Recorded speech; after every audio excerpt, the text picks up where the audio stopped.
जी। अब Donald Trump साहब को विदित हो रहा है कि लड़ाई स्टार्ट करना बड़ा आसान है, खत्म जी। करना मुश्किल है। जी। अब वो अपनी कैजुअलिटीज अमेरिकन पब्लिक से छुपाने की कोशिश कर रहे हैं और ईरान की स्ट्रैटेजी है कि एक सकर पंच उसका लग गया।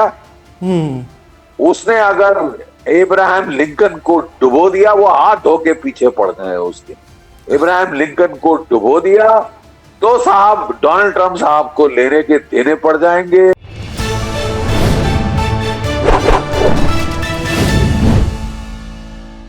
मिडिल ईस्ट की धरती पर बारूद की गंध अब दम घुटने लगी है और आज इस महायुद्ध का 13वां दिन हो चला। इन 13 दिनों से आसमान से लगातार आग बरस रही है और जमीन से सिर्फ तबाही की चीखें निकल रही है। ये अब सिर्फ एक क्षेत्रीय संघर्ष बिल्कुल नहीं है, बल्कि एक ऐसी वैश्विक तबाही की आहट बन चुका है जो कि पूरी दुनिया को अपनी आगोश में लेने के लिए तैयार खड़ी है। ईरान, अमेरिका और इजराइल के बीच शुरू हुआ ये टकराव अब उस मोड़ पर है जहां से वापसी का कोई सीधा रास्ता नहीं है। मिसाइलों की गड़गड़ाहट और घातक ड्रोन्स के शोर ने मिडिल ईस्ट के आधुनिक शहरों को डर के साए में धकेल दिया है। तेल की वैश्विक आपूर्ति ठप होने की कगार पर है। समुद्र के महत्वपूर्ण व्यापारिक रास्ते अब मौत का जाल बन चुके हैं। कई शहरों में सायरनों की आवाज अब लोगों की जिंदगी का स्थायी हिस्सा बन गया और हर गुजरते दिन के साथ, हर गुजरते घंटे के साथ मरने वालों का आंकड़ा दुनिया को डरा रहा है। सैन्य विश्लेषक मेजर जनरल जीडी बख्शी ने इस भयावह स्थिति पर गहरी चिंता जताते हुए चेतावनी दी कि ये युद्ध किसी स्प्रिंट की तरह जल्दी खत्म होने वाला नहीं है। क्या कुछ बता रहे हैं, जरा सुनिए। अब डोनाल्ड ट्रंप साहब को विदित हो रहा है कि लड़ाई स्टार्ट करना बड़ा आसान है, खत्म करना मुश्किल है। जी। अब वो अपनी कैजुअलिटीज अमेरिकन पब्लिक से छुपाने की कोशिश कर रहे हैं। जी। 4-5 दिन पहले सेंट्रल कमांड ने कहा था कि हमारे 6 जवान शहीद हुए हैं, 18 घायल हुए हैं। उसके बाद उन्होंने कैजुअलिटी फिगर्स देना ही बंद कर दिया, लेकिन बहुत सारी हुई है। And if there is one thing that the American public does not like, it is body bags. ठीक है साहब, और बॉडी बैग्स आने शुरू हो गए हैं और ईरान की स्ट्रैटेजी है कि एक सकर पंच उसका लग गया। उसने अगर इब्राहिम लिंकन को डुबो दिया, वो हाथ धो के पीछे पड़ गए उसके। इब्राहिम लिंकन को डुबो दिया तो साहब डोनाल्ड ट्रंप साहब को लेने के देने पड़ जाएंगे। मिड टर्म इलेक्शन का साल है और इसके अंदर अगर एक एयरक्राफ्ट कैरियर हिट हो गया तो उसमें कोई आप समझ लीजिए 4 से 5 हजार नौसैनिक होते हैं। जी। जी। इतनी बड़ी कैजुअलिटी हो गई तो इनकी तो लुटिया पॉलिटिकल डूब जाएगी ट्रंप साहब की, जो इनको खमियाजा भुगतना होगा इस एडवेंचर का, मिस एडवेंचर का रादर, वो बहुत भारी होगा, बहुत भारी पड़ जाएगा। अगर एक आर्मी ये कह रहे हैं कि मैं गल्फ ऑफ हॉर्मुज को खोलूंगा, उसका तरीका है कि आपको अपने बैटलशिप जो आप बाहर निकाल लिए हैं डर के मारे, वो आपको एंटी शिप मिसाइल्स ईरान के उनकी रेंज में लाने होंगे। और 2-3 जहाज डूब गए। आर्ले बर्के क्लास डिस्ट्रॉयर में भी 250 से 300 सेलर होते हैं। जी। फिर आप छुपा भी नहीं पाएंगे ये जो बॉडी बैग।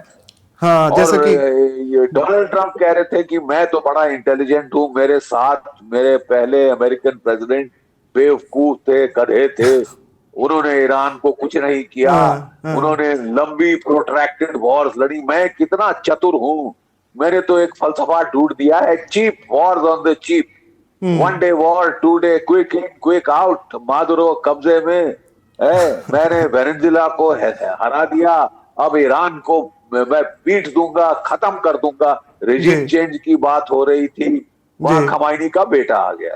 ठीक है, बात हो रही थी नेशन स्टेट डिस्ट्रक्शन की। देखिए साहब, ये पूरी दुनिया के लिए बहुत खतरनाक था। अगर आपका ये रवैया हो जाए हिटलेरियन कि मैं किसी भी देश को तबाह कर दूंगा, खासकर अगर थर्ड वर्ल्ड कंट्री है, मैं डिस्ट्रॉय कर दूंगा, not only regime change, destroy nation state destruction, टुकड़े टुकड़े कर दूंगा। अब साहब ईरान एक 6000 साल पुरानी सभ्यता है।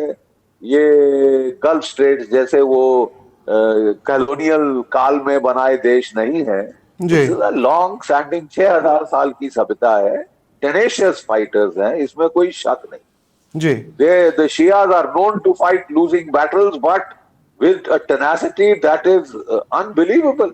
8 साल लड़ गए थे वो सद्दाम हुसैन से, 1 मिलियन उनकी लोग आवाम मारा गया था, बट जी उन्होंने उफ नहीं करी थी और सद्दाम हुसैन के नाकों चने चबा दिए थे साहब।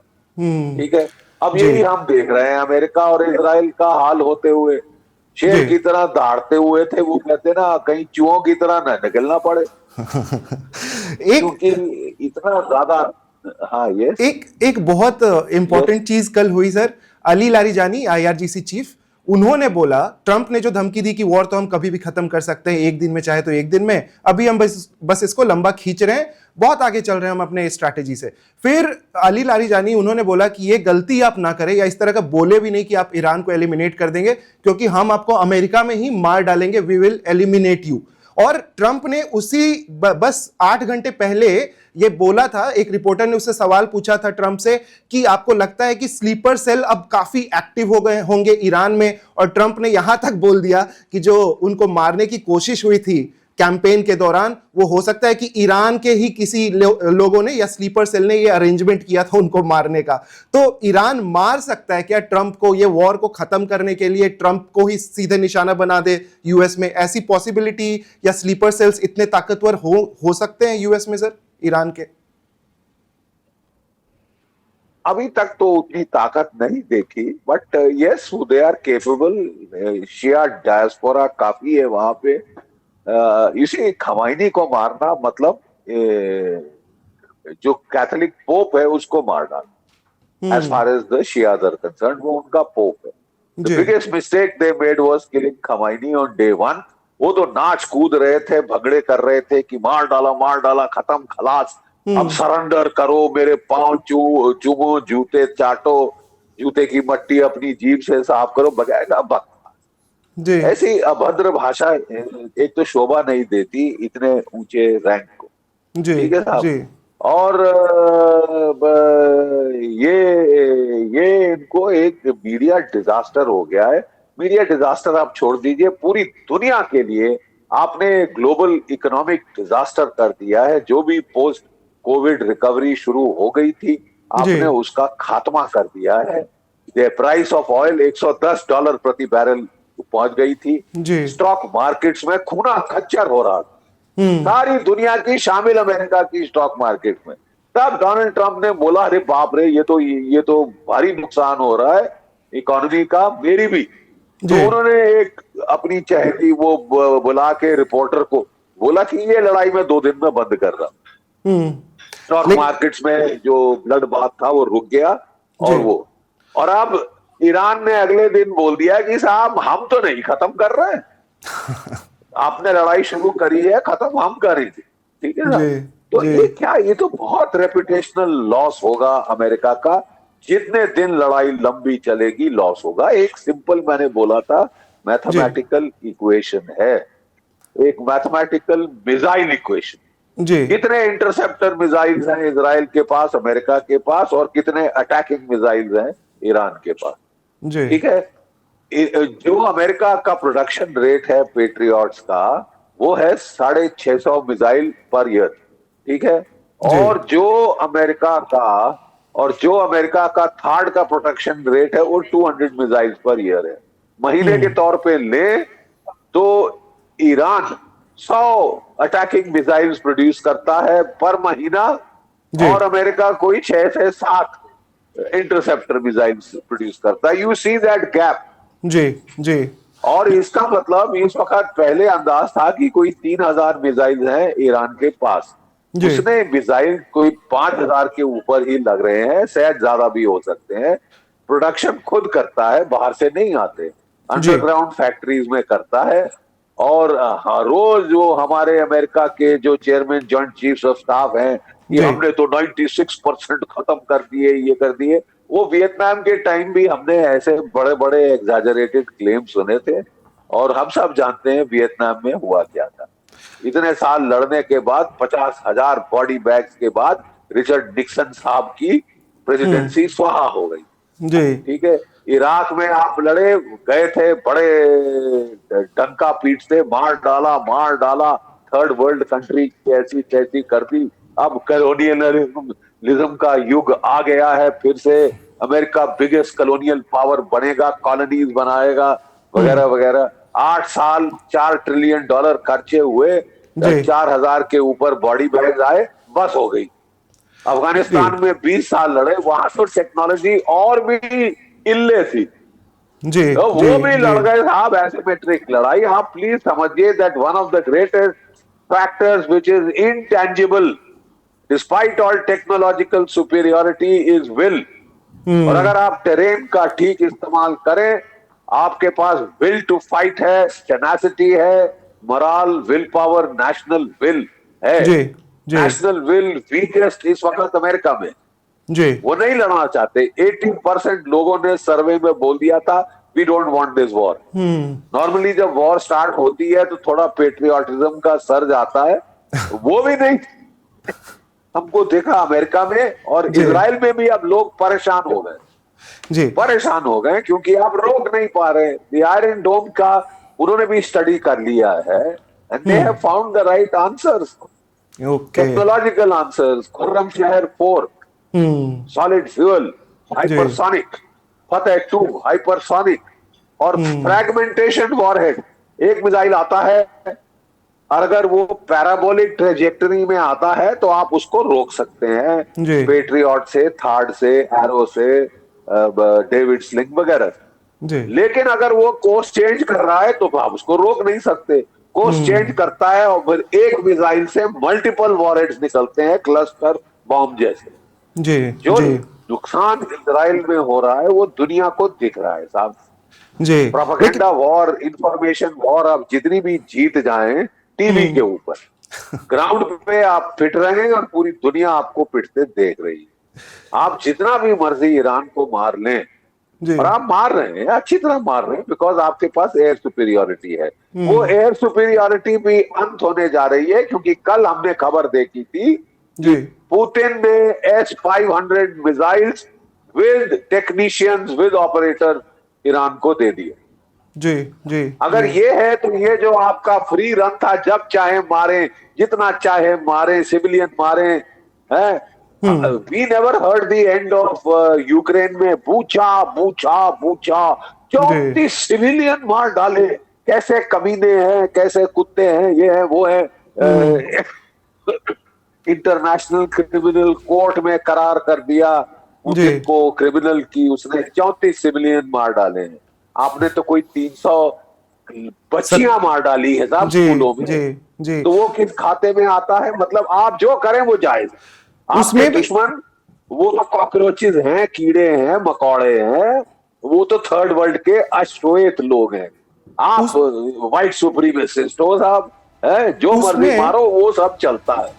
मेजर बख्शी के अनुसार ये लड़ाई केवल 2-3 देशों की नहीं है, 2-3 देशों की सीमाओं तक सीमित भी नहीं है, बल्कि ये पूरे मिडिल ईस्ट के शक्ति संतुलन को जड़ से हिला देने वाली एक सोची समझी जंग बन चुकी है। मेजर बख्शी का मानना है कि युद्ध के इस 13वें दिन आते आते ये तो स्पष्ट हो गया कि कोई भी पक्ष पीछे हटने या समझौता करने के मूड में नहीं है।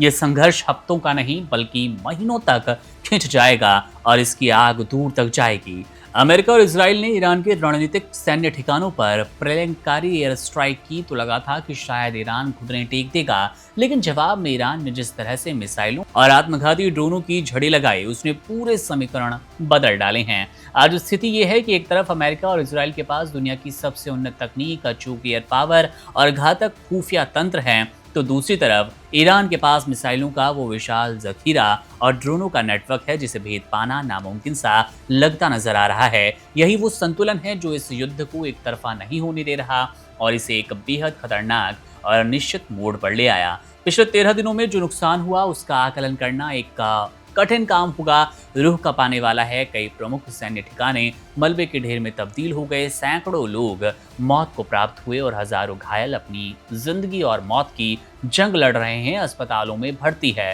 वैश्विक अर्थव्यवस्था की कमर टूटने लगी क्योंकि तेल की कीमतों में आए अचानक उछाल ने बाजारों में हड़कंप ला दिया। और सबसे बड़ा सवाल ये कि क्या इस युद्ध का अंत किसी सरेंडर के साथ होगा। सैन्य विशेषज्ञ तो साफ कहते हैं कि इन हालातों में किसी भी देश का सीधे तौर पर सरेंडर करना लगभग नामुमकिन है। अभी आत्मसम्मान और वजूद की लड़ाई बन चुका है। अधिक संभावना यही है कि अगर अंतर्राष्ट्रीय शक्तियां और संयुक्त राष्ट्र ने तुरंत हस्तक्षेप नहीं किया तो ये युद्ध पूरी दुनिया को एक ऐसे आर्थिक और मानवीय संकट में झोंक देगा जिससे उबरने में दशकों लगेंगे। मिडिल ईस्ट की आग पूरी दुनिया की दहलीज पर पहुंच चुकी है और वक्त तेजी से हाथों से भी निकल रहा है। मध्य पूर्व में बारूद की गंध और युद्ध की चरम सीमाओं के बीच एक ऐसी भी खबर आई जिसने पूरी दुनिया के कूटनीतिक गलियारों को चौंका दिया। जब दुनिया भर के मुल्क ईरान पर प्रतिबंधों, युद्ध की आशंकाओं को लेकर दूरी बना रहे थे तो ठीक उसी वक्त एक ऐसी खबर आती है जिसने भारत में एक खुशी की लहर तो जरूर दी। ठीक उसी वक्त ईरान का एक जहाज भारत के कोच्चि तट पर लंगर डाले खड़ा है। विदेश मंत्रालय की प्रेस वार्ता में प्रवक्ता रणधीर जायसवाल ने सनसनीखेज खुलासा किया कि युद्ध की आहट के बीच भारत ने ईरानी जहाजों को अपने पोर्ट पर डॉकिंग यानी कि रुकने की विशेष मंजूरी दी। इसके साथ ही विदेश मंत्रालय के प्रवक्ता रणधीर जायसवाल ने वो भी बताया कि जो स्ट्रेट ऑफ हॉर्मुज से जहाज भारत आया है उसके पीछे की वजह क्या है, उस पर क्या जवाब दिया। पत्रकार के सवालों का सुनिए जरा। Umashankar Singh, independent journalist. इस तरह की जानकारी आ रही है कि जयशंकर और आराघची के बीच के बातचीत के बाद ये सहमति बनी है और मंजूरी दी है ईरान ने कि भारत तेल लेकर आने वाले जहाज़ों को परमिशन दे दी गई है। क्या इस बात में सच्चाई है आधिकारिक तौर पर अगर आप बता पाएं? पिछले कुछ दिनों में विदेश मंत्री और ईरान के विदेश मंत्री के बीच 3 बार बातचीत हुई है।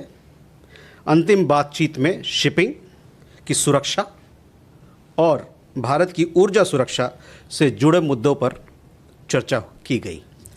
इसके अलावा अभी मेरे लिए कुछ भी कहना जल्दबाजी होगा।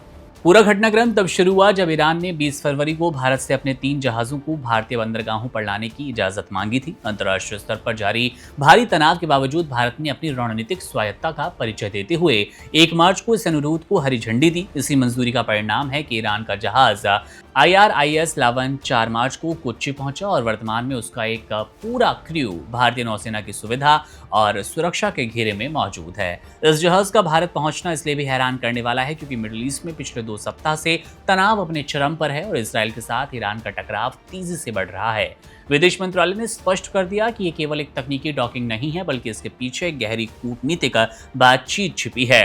विदेश मंत्री एस जयशंकर ने इस संकट के दौरान ईरानी विदेश मंत्रालय अब्बास अरगची के साथ 3 बार फोन पर लंबी बातचीत की। इन वार्ताओं के केंद्र में शिपिंग और ऊर्जा सुरक्षा जैसे गंभीर मुद्दे रहे। भारत के लिए जहाज और ईरान के साथ संवाद इसलिए भी महत्वपूर्ण रहा क्योंकि हॉर्मुज जलडमरू मध्य यानी कि स्ट्रेट ऑफ हॉर्मुज के रास्ते पर संकट के बादल मंडरा रहे हैं। ये वही रास्ता है, वही समुद्री रास्ता है जहां से भारत का अधिकांश कच्चा तेल आता है। ऐसी खबरें भी गर्म हैं कि ईरान इस मार्ग से भारतीय जहाजों को सुरक्षित रास्ता देने के लिए पास जारी कर सकता है। हालांकि विदेश मंत्रालय ने इस पर अभी कोई आधिकारिक पुष्टि करना जल्दबाजी बताया। ईरान में मौजूद करीब 9000 भारतीय नागरिक जिनमें की छात्र, व्यापारी, नाविक शामिल हैं। उनकी सुरक्षा के लिए ये समन्वय अनिवार्य है। भारत सरकार ने 24 फरवरी को ही अपनी एडवाइजरी जारी कर अपने नागरिकों को सुरक्षित स्थानों पर शिफ्ट करना शुरू कर दिया। कोच्चि में ईरानी जहाजों की मौजूदगी और विदेश सचिव द्वारा ही ईरानी दूतावास जाकर शोक व्यक्त करना ये दर्शाता है कि भारत इस संकट में बेहद संतुलित लेकिन सक्रिय भूमिका निभा रहा है। भारत का मुख्य उद्देश्य सुनिश्चित करना है कि युद्ध की आग में उसके व्यापारिक जहाज झुलसते ना नजर आए, ऊर्जा की आपूर्ति बाधित ना हो। कोच्चि पहुंचा ईरानी जहाज भी इसी कूटनीतिक बेसात का बड़ा मोहरा है जो कि भविष्य की समुद्री सुरक्षा की दिशा तय करने वाला है। और अंत में बात देश भर में जारी LPG की किल्लत पर। इस दौर में कश्मीर से लेकर कन्याकुमारी तक क्या है हालात। वन इंडिया के रिपोर्टर देश के अलग अलग कोने में मौजूद हैं। क्या उन्होंने देखा, लोगों से बात की, उनका दर्द जानने की कोशिश की और क्या सचमुच किल्लत जैसी कोई समस्या है भी या फिर विपक्ष का एक फैलाया हुआ ड्रामा। जरा हमारी रिपोर्ट देखिए। 2 दिन हो गए धक्के खाते खाते, सिलेंडर भी बंद कर रखा है उसने। आपके पास तो किताब भी है, बुक भी है। 6 दिन हो गए बुक हुआ नहीं आया सिलेंडर देने। कल भी धक्के खा के चले गए, 10 बजे के 2 बजे चले गए, सिलेंडर नहीं मिला और आज फिर धक्का पहली हो रही है। कब से आप लगे लाइन में? मेरे को आधा घंटा हो गया। मतलब वैसे भराई छोटे सिलेंडर में वो मिली 250 रुपए किलो। तो ऑनलाइन वाला क्या हुआ? ऑनलाइन बुकिंग नहीं हो रही। 2 दिन से खोल ही नहीं रहे हैं। तो आप बंद एजेंसी के सामने खड़े हुए हो। तो क्या करें यहाँ, कोई कहता आधे घंटे में खुलेगी, क्या 1 घंटे में? जब से सुबह 6 बजे से खड़े हैं यहाँ पे। गैस है हमारी, गैस है ही नहीं हमारी। वैसे सिर्फ वो लंगर में घोल वहाँ खा रहे, गुरुद्वारे में मंदिर में खा रहे खाना। रोजे की हालत में लोगों को परेशान कर रहे हैं। अच्छा, आप रोजे से भी हो? जी, रोजे से भी हैं। ये सरकार है ना, कभी नोटबंदी की लाइन में लगा देती है, कभी कोरोना की लाइन में लगा देती है, कभी अब गैस की लाइन में लगा दे रही है। इस सरकार से देश नहीं चल रहा है। ये लाइन और लोगों की परेशानी आपको बता सकती है कि लोग यहाँ पर किस तरीके से जूझ रहे हैं। अब ये महिला छोटा सा बच्चा गोद में, जिसे घर पे होना चाहिए, छोटे से बच्चे को देखिए, ये भी अब गैस की लाइन में लग गया, ये भी लाइन में लग गया। तो अब इसे दूध चाहिए गरम, तो इसकी माँ इसे लेकर के आई है। सरकारी अधिकारी और मंत्री सब झूठे हैं।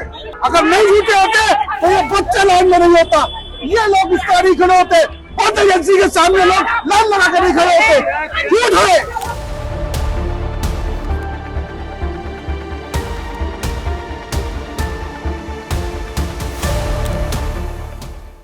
सरकार और प्रशासन लाख दावे करे कि गैस की किल्लत नहीं है, लेकिन सच्चाई ये तस्वीरें बयां कर देंगी, ये लाइन में लगे लोग बयां कर देंगे। इधर देखिए, थोड़ा सा आगे दिखाना चाहूंगा, ये वो देखिए पुलिस लगानी पड़ी है, थोड़ा सा आगे करके दिखाइए, फोर्स लगानी पड़ी है और पुलिस समझा रही है कि रुके रहिए, शांत रहिए। आपको देखिए आगे 2 पुलिसकर्मी आपको देख सकते हैं, आप समझा रहे हैं, क्योंकि लोगों के अंदर आक्रोश है और परेशानी है। तो ये आप तमाम चीजें देख सकते हैं, इस तरीके से है। कब से आप लगे लाइन में? मेरे को आधा घंटा हो गया। आधा घंटा। क्या करते हैं? मैं जॉब करता हूँ सदर बाजार में। छुट्टी लेके आए हैं? जी। तो गैस खत्म हो गई घर पे बिल्कुल, या खत्म हो गई थी। सुरक्षा की वजह से? नहीं, खत्म हो गई, गैस खत्म हो गई। क्या बताई? मैंने वैसे भराई छोटे सिलेंडर में, वो मिली 250 रुपए किलो। छोटे सिलेंडर में 250 रुपए किलो? कहाँ कौन से इलाके की बात? वही सदर बाजार में, सदर बाजार में। सदर बाजार में। तो वो कोई छोटी दुकान बेचता होगा? हाँ, दुकान में वैसे वो किलो आधा किलो बेच रहा है 250 रुपए किलो। तो वो तो कितने दिन, 1 दिन चलेगी? हाँ, 1 दिन। आज खत्म हो गई सुबह। तो ऑनलाइन वाला क्या हुआ? ऑनलाइन बुकिंग नहीं हो रही। ऑनलाइन नहीं हो रही। चलिए देखते हैं, थोड़ा सा और इधर आते हैं। इधर देखिए बहन जी, कब से लगी है लाइन में? काफी टाइम से लाइन लगी हुई है, 3-4 दिन हो गए लाइन लगे हुए। 3-4 दिन से ऐसी लाइन लग रही, कुछ नहीं मिल रहा। 3-4 दिन से लाइन में हो? लाइन नहीं, हम नहीं, जैसे लाइनें लग रही है यहाँ पर 3-4 दिन से। आप पूछ रहे हो क्या हाल हो रहा है, इससे पूछने से वही देख रहे हैं हम आपके अबाउट। 2 दिन हो गए धक्के खाते खाते, सिलेंडर भी बंद कर रखा है उसने। आपके पास तो किताब भी है? बुक भी हुआ, 6 दिन हो गए बुक हुआ, नहीं आया सिलेंडर देने।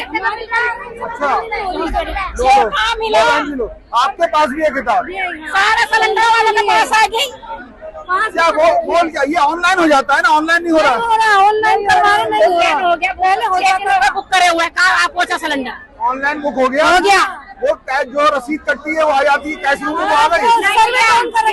काट के खुद देते हैं, बुक कर लेते हैं, जब पैसे देते हैं, पर्ची काट के देते हैं, ये पैसे नहीं देते। तो आप की पर्ची देते हैं काट के, वो लेके आनी पड़ेगी।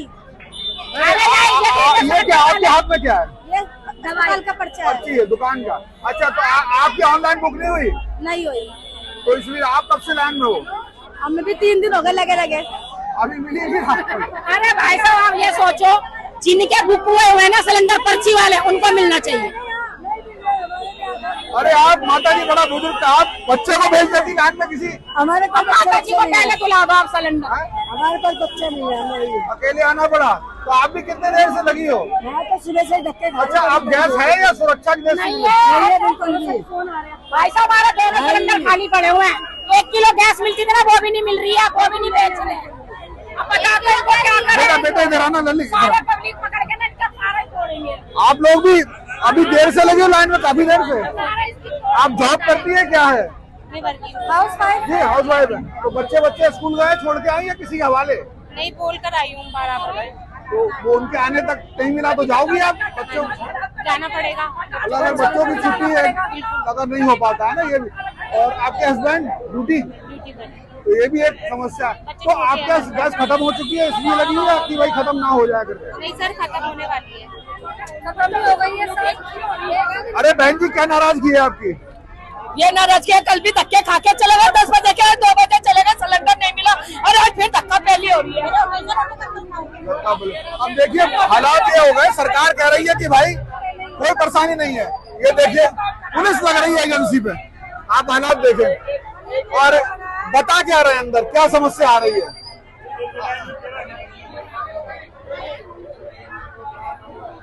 क्या कुछ जानकारी मिल पा रही है अंदर क्या हुआ? ना कुछ जानकारी नहीं मिल पा रही है भैया, अंदर जाने के बाद ही पता चलेगा। ऐसा नहीं कि एक ही लाइन है, मैं थोड़ा सा भाई जी निकल जाऊं बीच से। तो ये देखिए 1-2 और लाइन लगी हुई है, ये तमाम लोग हैं, ये एक ही एजेंसी के लोग, 2 और एजेंसी भी हैं। बहुत बुरा हाल है। क्या स्थिति है भाई, कब से लगे हो लाइन में? स्थिति तो बहुत गंदी है भाई साहब, मैं बता रहा हूँ, मैं 10 बजे से खड़ा हूँ यहाँ पे और 2-3 घंटे हो गए मेरे को यहाँ पे, 3 घंटे हो गए, लेकिन कुछ सुनवाई नहीं हो रही और ये खोल ही नहीं रहे, बंदे वापसी जा रहे हैं लाइन से निकल के। आप बच्चों को लेके आए हुए हैं? इसको बच्चों को लाना पड़ा। अच्छा, आप एक ही परिवार से हो क्या? तो ये है, आप लोग भी क्या हुआ, मिल गई? खुलेगा ही नहीं आज। अच्छा, एक यहाँ तो देखिए यहाँ पर एजेंसी कई हैं, एक उधर देख रहे हैं अतुल एंटरप्राइजेज, दीप्ति एंटरप्राइजेज और अनंत जी गैस सर्विस। तो इसमें क्या हुआ है कि एक जो इंडियन ऑयल की है वो 2 खुली हुई है और एक बंद है। बंद है ये कल से। आपका कनेक्शन इससे है? हाँ, दीप्ति से है, बंद है, 2-3 दिन से बंद है। फोन बात कर रहे हो, क्या हो रहा? तो मना कर रहे, कह रहे आ रहे ही नहीं रहे हैं। मतलब खोल ही नहीं है? हाँ जी, 2 दिन से खोल ही नहीं रहे हैं। तो आप बंद एजेंसी के सामने खड़े हुए हो? तो क्या करें यहाँ, कोई कहता आधे घंटे में खुलेगी, 1 घंटे में, जब से सुबह 6 बजे से खड़े हैं यहाँ पे। 6 बजे आ गए आप लोग? जब खुली नहीं रही तो सिलेंडर है नहीं घर में, कैसे करेंगे बताओ यार, ये तो बंद एजेंसी के सामने लोग खड़े हैं, बड़ी स्थिति खराब है। जवाब भी नहीं दे रहे। आपका कनेक्शन सब इसी से, आप लोगों का इसी से है कनेक्शन। आपका भी इसी से? सही है। तो आप 3 दिन हो गए लगातार, 10 दिन से लगातार चक्कर काट रहे हैं हम, कोई सुनाई नहीं हो रही हमारी ना। हमारे घर पर सिलेंडर गया और हमारे पास रोटी बनाने के लिए भी गैस नहीं है। हम लोग कल बोले कल मिल जाएगा, तो आज भी नहीं मिला अब हमें। गैस कब से नहीं है आप घर पे? हमारे घर में 10 दिन हो गए लगातार। तो अब कैसे काम हो रहा है? चूल्हे पे बनाना पड़ रहा है मजबूरी में। चूल्हा जाना पड़ा। आप कहाँ रहती हैं? नबी करीम। अच्छा, आप चूल्हे पे, आप क्या गैस है कि नहीं है? तो मम्मी गैस है हमारी, गैस है ही नहीं हमारी, मतलब वो मम्मी हैंडीकैप है, हम कैसे बनाए खाना? तो क्या जुगाड़ क्या है? ऐसी वो लंगर में वहाँ खा रहे, गुरुद्वारे में, मंदिर में खा रहे खाना। ऐसी बात कर रहे हैं? गुरुद्वारे में? हाँ, तो नहीं तो गुरुद्वारे में ही जा रहे खाना खाने के लिए? मतलब मैं मजाक समझ रहा हूँ, सच्चाई है ये? सच्चाई है जी, रियल। मतलब मैंने सोचा आपने हंस के कहा तो शायद मजाक कर रहा हूँ। सच्चाई है। अच्छा, भंडारा खा के आए? भंडारे वालों के पास कैसे से आ गए? देखो उनका ही चल रहा है। अच्छा, उनके पास होगा। चावल खा के आए झंडाले में। ये हालात है। 3-2.5 महीने हो गए बुक करे हुए, अभी तक सिलेंडर नहीं आया। अब नहीं मिला है? 2.5 महीने से भाई साहब, 2.5 महीने हो गए। 1-2 दिन से बड़ी मीडिया में डाली थी कितनी एजेंसी, बोल ही नहीं रहा है। बोल नहीं रहा, बिल्कुल नहीं दिखा रहा। इसका तो बाबूजी आपकी भी इसी से कनेक्शन है? बाबूजी आप लोग इतने आगे, आपका कनेक्शन किससे, इस एजेंसी से है क्या? तो आपने लाइन लगा ली, बंद कर शटर के सामने। देखिए ये है दीप्ति एंटरप्राइजेज और हालात ये है कि ये लोग, दुकान बंद है, एजेंसी बंद है और उसके आगे ये महिलाएं, ये लोग, आप सब लोग आ रहे। तो आप सबसे आगे आप खड़ी हो, तो आप बहुत पहले आ गई होंगी। काफी टाइम हो गया खड़े हुए, कल भी इन्होंने कितने बजे आ रहे हैं? आज भी नहीं किया, हम लोग आ गए थे सुबह के टाइम पे। तो इस एजेंसी का कोई नंबर होगा, आपने बात की होगी? मोबाइल स्विच ऑफ कर रखा है, मैसेज का रिप्लाई नहीं आ तो रहा। आप किस उम्मीद में खड़ी है जब बात भी नहीं है यहाँ? तो उम्मीद ही कर आता क्या है? बोलेंगे ही। कुछ लोग बताते हैं कि भाई खुलेगा, अब खोलने के कहने के बावजूद भी आ नहीं रहे। पहले वो लोग बोल रहे थे 300 आदमी उधर बटेगा, फिर 300 आदमी का इधर बटेगा, फिर 300 का इधर बटेगा। आपका इससे है तो इसी से मिलेगा। हाँ, और इसका ये वो देते नहीं हमें। तो ये क्या बात है, कोई परेशानी हो रही है? कोई परेशानी नहीं है, बिल्कुल सप्लाई सही जा रहा है। अच्छा, आनंद गैस एजेंसी, अनंत का एजेंसी। चलो, तो ये है हालात यहाँ पे गैस एजेंसी के। फिलहाल एक जो बंद है, तो आप देख सकते हैं। मैं आपको जरा दूर का दृश्य दिखा दूं, इधर आइए अजय। इधर से देखिए कि ये देखिए, ये बिल्कुल बिल्कुल आपका कहाँ, आपको लाइन में लगे क्या है? वो कह रहे वो लेके आओ, कागज लेके आओ, पूरे कागज लेके आओ। हाँ। अच्छा, फोन वोन पर रसीद बनती है? है कि फोन में है कि तो नहीं मान रहे, दिखाना जरा बहन, लोग खुला हुआ है। अच्छा कोई बात नहीं सब। हाँ ये है, आ गया ये आ गया। अब अनपढ़ आदमी है, नहीं पता रहता हमें। अच्छा मैं लोग खोल खुलवा के लाई हूँ घर से। तो अच्छा आपको लो, ये देखिए, ये इनका डिलीवरी है, बंडे पे भी हो गया है, सारी चीजें हैं। और ये है 17 फरवरी का है ये तो आपका, अब भी नहीं मिल रही आपको। हेलो, तो ये देखिए, ये तरह से जिन लोगों ने हुआ क्या, पहले बुक करा देते थे, लोगों को मिल जाती थी, लेकिन हुआ कि जिनकी पहले से बुक है, रसीद है, उनको भी अब यहाँ पर मारामारी करनी पड़ी। अगर थोड़ा ऊंचा करके दिखा पाया जाए तो जरा ये तीनों एजेंसियों के हालात आपको देखने को मिल सकते हैं, और ये स्थिति है। तो फिलहाल मैं आपको सबसे पहली तस्वीरें दिखा दूं, और लोग भी आ रहे हैं, जरा देखें, महिलाएं आ रही, इधर आओ जरा, आ जाए, देखिए ये बैठे हुए हैं सिलेंडर पे, बस बैठना अब काम रह गया है। कितनी देर से बैठे हैं आप लोग? काफी देर हो गई भैया। तो ये हमारा नहीं है, अच्छा, किसी का नहीं, हमारा इसका ये बंद करी दुकान, जो बंद है उसका। तो बंद एजेंसी के आगे मुझे बहुत लोग मिले, तो कोई सूचना है आपके पास कितनी देर में खुलेगी? नहीं, हमारे पास तो सूचना नहीं सूचना है, बस उम्मीद है खुल जाएगी तो बैठ रहे। कब तक बैठी रहेंगी ऐसा? जब तक भेजा चल जाएंगे फिर हम। बिल्कुल। आप भी गैस के लिए आई हैं?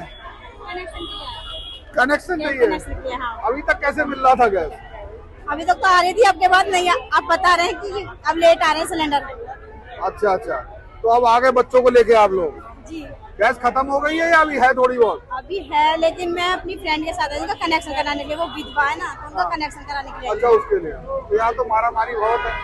पहले हम उधर गए थे दरगाह वाली पर, वहाँ तो नहीं था। क्या कर दिया, मना कर दिया? वहाँ पर बताया कि हो जाएगा, जो कनेक्शन करते वो नहीं है वहाँ पर। अच्छा, लोग नहीं, ठीक है। और भी लोग खड़े हुए, आप सब लोग क्या किसी होटल भी आए हैं गैस सिलेंडर के लिए आए? ये बंद वाली एजेंसी के लोग बैठे हुए हैं यहाँ पे। तो जैसे मैं समझना चाह रहा हूँ, खुली में तो वो मारामारी हो ही रही है, इसने बंदी कर दी। नहीं तो गाड़ी आया ही नहीं तो क्या करेगा फिर? तो आप फिर क्यों खड़े हो? या आपको भरोसा नहीं है झूठ बोल रहा है? इसलिए खुलेगा तो हम भी कुछ बात करेंगे। अच्छा, आपको क्या लग रहा है कि झूठ बोल रहा है? नहीं, झूठ तो नहीं बोल रहा। क्या लग रहा है फिर, कैसे बैठे हो? बंद है दुकान, तो हम यही आए हैं, वहाँ जाके थोड़ा बात करें, कहीं खुल जाए तो हमारा मौका आ जाए।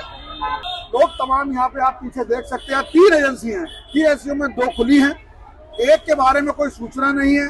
और हालात ये है कि लोग गुस्से में हैं, ये बैठे हुए हैं, कुछ लोग कह रहे हैं गुरुद्वारे पे खाना खा रहे हैं, कोई बोलता है कि मतलब खुलेगा इसी उम्मीद में बैठे हुए हैं। हाँ। रोजे की हालत में लोगों को परेशान कर रहे हैं। अच्छा, आप रोजे से भी हो? जी, रोजे से भी हैं। ये सरकार है ना, कभी नोटबंदी की लाइन में लगा देती है, कभी कोरोना की लाइन में लगा देती है, कभी अब गैस की लाइन में लगा दे रही है। इस सरकार से देश नहीं चल रहा है, नहीं चला पा रहे हैं। मोदी जी देश नहीं चला पा रहे हैं। विदेश में झगड़ा हो गया है इसलिए सब हो रहा है। इनको सिर्फ बहाना चाहिए। अभी आप जाके देखिए, ब्लैक से है ना 300, 400 रुपए किलो ये गैस। वो एक ने बताया 250 रुपए किलो तो खरीदी है। 400 रुपए तक भी मिल रही है। इतनी महंगी मिल रही है? इतनी महंगी कहाँ से गरीब आदमी कैसे करेगा? बिल्कुल है तो समस्या दिखाई दे रही है, बहुत ज्यादा समस्या है। तो अभी तक कोई किल्लत नहीं है। वो दावे है कि गैस के लिए लोग परेशान ना हो, खाना बनाने में कोई दिक्कत नहीं आएगी। ये वादे कितने सच है, ये लाइन और लोगों की परेशानी आपको बता सकती है कि लोग यहाँ पर किस तरीके से जूझ रहे हैं। और यहाँ पर अब एजेंसी के आगे थोड़ा अजय दिखाना जरा, हर एजेंसी पे पुलिस भी लगानी पड़ रही है ताकि वहाँ पे कोई कानून व्यवस्था की समस्या ना हो जाए लोगों के आक्रोश की वजह। अब आप देखिए जरा, इमरजेंसी की तस्वीरें दिखाता हूँ। अब ये महिला छोटा सा बच्चा गोद में, इसे घर पे होना चाहिए, इसे गर्मी में आप खुद आ गए, कोई था नहीं बेटा घर में? तो क्या कोई नहीं आया सर में? अच्छा, अपना चुकू एक का देंगे, तो इसको संभालने वाला कोई नहीं होगा। आप कहाँ रहती बेटा?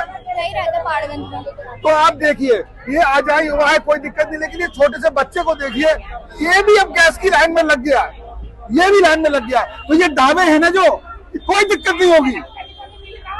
और कोई जी लाइन में लग के भी नहीं बिल्कुल बिल्कुल आप सही कह रही है। मैं तो इस बच्चे को देख के रहा हूँ, चलो ये आ जाती हुआ है, घर में कोई होगा जब तो कोई रखेगा बच्चा। वो कैसे मजबूरी है, मजबूरी है, सही बात है। लेकिन लग तो बेचारा ये भी गया ना लाइन में गैस के लिए, तो अब इसे दूध चाहिए गरम, तो इसकी माँ से लेकर के आई है, ये वो कैसा है तो समझ ले। नहीं मिला, बहन को नहीं मिला, नहीं वो सब बताया, सबका पूछा मैंने, तो ये दावे झूठे हैं, बिल्कुल झूठे हैं। सरकारी अधिकारी और मंत्री सब झूठे हैं। अगर नहीं झूठे होते तो ये बच्चा लाइन में नहीं होता, ये लोग इस तरह नहीं खड़े होते, और एजेंसी के सामने लोग लाइन लगा कर नहीं खड़े होते। झूठ है। अगर तुम्हारी आंखें खुलती है तो खोलो और आकर के ये सब व्यवस्था संभालो। तो ये थी आज की दिन भर की बड़ी खबरें, जिनका जानना आपके लिए, हमारे लिए और देश के लिए था जरूरी। आप बने रहिए वन इंडिया के साथ। शुक्रिया। Subscribe to One India and never miss an update. Download the One India app now.